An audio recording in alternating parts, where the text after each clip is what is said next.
there are three major books we are going to be touching. So there's three major books that have been created by Dr. Ibrahim. So there's book one, there's book two, and there's book three. So in all of these books, we are going to try and cover it. Originally, this course taught by the institute is from Ramadan to Ramadan. So it takes approximately, they said, 7 months. And if you want to actually go to the source of this course, it's at, you can check www.lqtoronto.com. You can see the address down here. May God Almighty bless those who have brought this to our doorstep, and may Almighty Allah make it easy for us to, and we hope that we will achieve our aim. The first thing, you can see this is just my notes, so I'm just going to use this as a whiteboard to describe to you some things that I want to make mention to you. And this is a book, this is book one, so we're going to touch or go through book one down to book three. So inshallah, I'll put a link for the books in the description, as well as any other materials. Yes, Arabic course for English speaking students. Yeah, the major aim is to understand the book of Allah without a translation. So I'll be drawing from the handout. So if you can download the handout, you can check the description. You can put a pause to this right now, download the handouts in the description and other books. But please, one of the things is you should try to write, because writing helps, makes your understanding more solid. So this is the handout. This handout is just a quick summary. Now, in Arabic language, there are only three major parts of speech. So the first one is a noun, which is ismun. So in Arabic language, they call noun ismun. The second part of speech is a verb. So the verb is called fi'lun. So then the third part is arfun, particle. So Arabic only has three parts of speech. However, in English language, there are 8 parts of speech. So they have noun, we have verb, we have adverb, we have conjunction, we have pronoun, we have adjective, we have preposition, we have interjection. So, but the beautiful thing about Arabic language is that they simplified it into 3 majorly. Like I said, ismun, fi'lun, and arfu. The 8 parts of speech, they've been split under these 3 parts in Arabic language. Under a noun, ismun is noun in Arabic. So we have domirun. Domirun is pronoun. So instead of splitting it like they've splitted it in English language, domirun, which is a pronoun, it is assumed that it is a noun in Arabic. So it's under the classification of a noun in Arabic because it's a pronoun. Nat is adjective. So nat is adjective. So, or you can say sifatun. So it's also a noun. Then zarfun. There's also ismun fili, so which is interjection. Then verb, fi'lun. Verb is verb, same in the English language. Then we have arfun. Arfun is a particle. So under arfun, we have arfu jarin. Arfu jarin is preposition.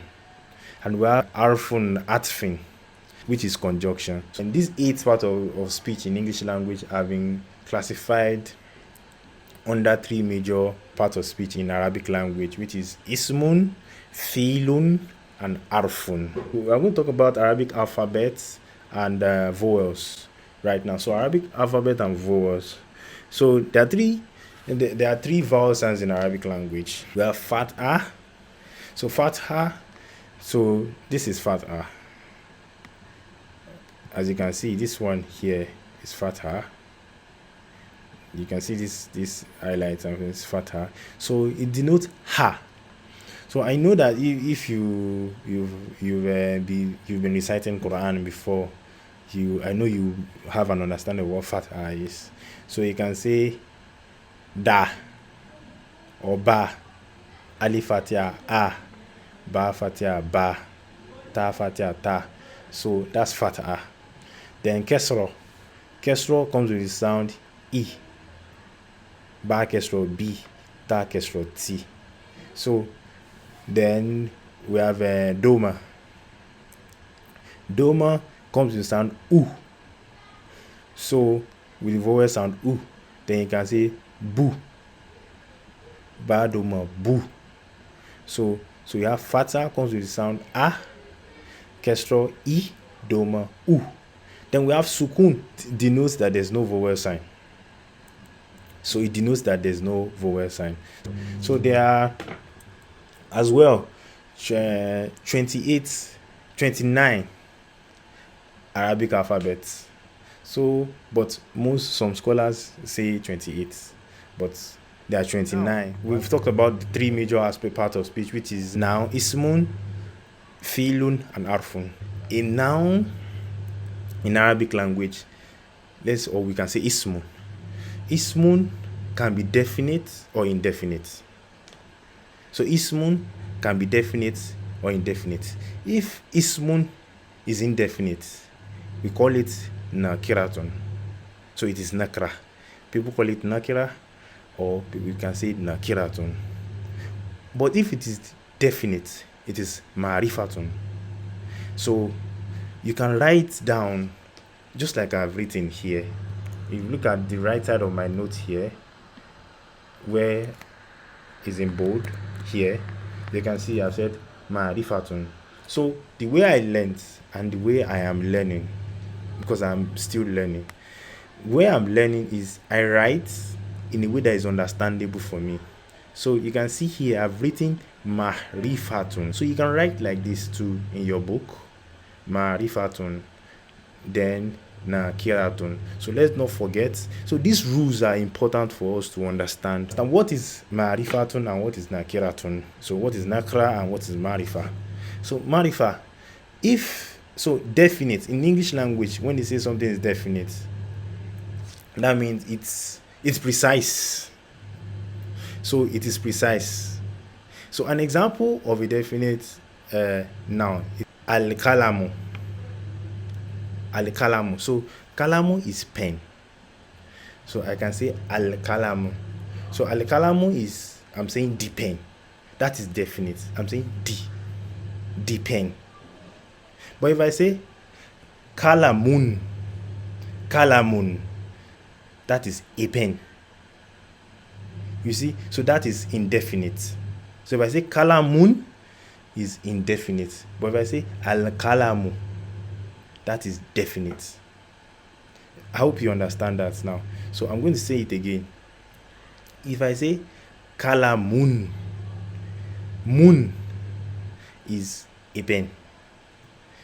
But if I say al-kalamu is the pen. Now, the way you understand definite and indefinite is this. So indefinite has something that we call tenween. So tenween is when you put a double dhamma behind. So for example, let me give you an example here. If you look into this textbook, this handout here, where I have highlighted. So you look at this section here. If I say al-kalamu, look at how al-kalamu has been written. Al-kalamu, the pen. If you look to this side, the pen. Al-kalamu. So there is alif and lam. Then kalamu, kof, lam, and mim is written. So al-kalamu. But look up here. You can see here is written kalamun, which is said a pen.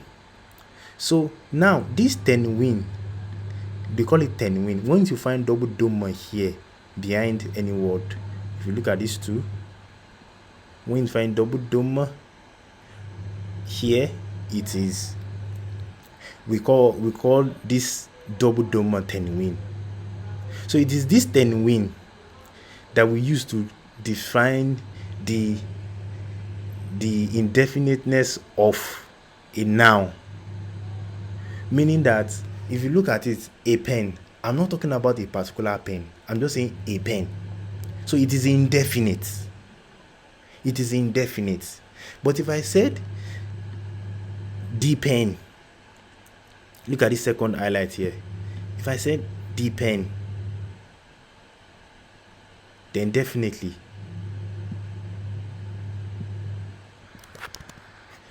So if I say depend, look at this second highlight here. If I say depend, then this is definite.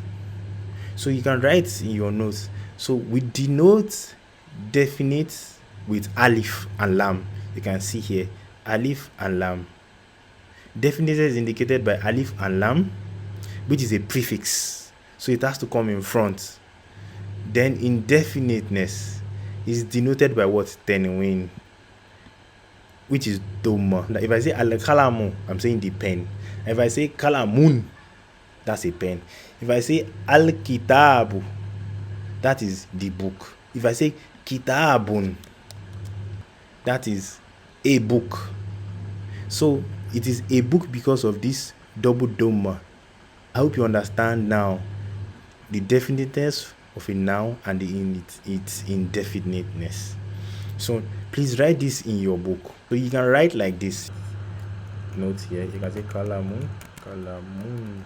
You see the way I've written it to show that it is tenwin.